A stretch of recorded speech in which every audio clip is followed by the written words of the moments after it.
The overall goal of the following experiment is to observe real-time changes in glycosome composition in living cells.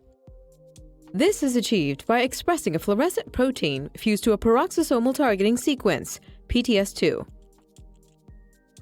The fusion protein is imported into mature glycosomes, which become fluorescent. Organelle degradation and recycling leads to a loss of fluorescence that can be monitored via flow cytometry. Cells are exposed to different environmental conditions in order to identify factors that trigger glycosome remodeling.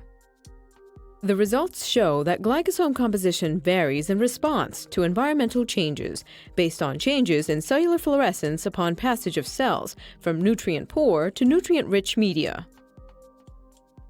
So the main advantage of this technique over existing methods like electron and fluorescence microscopy is that it allows for real-time analysis of thousands of cells. Demonstrating the procedure will be Sarah Bauer, a graduate student, and Meghan Conlon, an undergraduate student from my laboratory.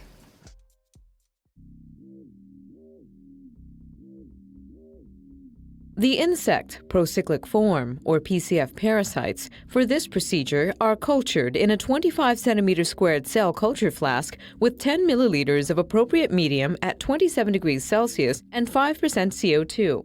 Preparation of the plasmid DNA will not be shown in this video, but the protocol is available in the accompanying manuscript.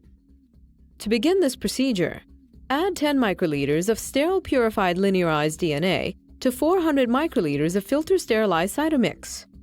Count cells using a flow cytometer and harvest 50 to 100 million cells by centrifugation at 800 Gs for 15 minutes at room temperature. Pour off the supernatant.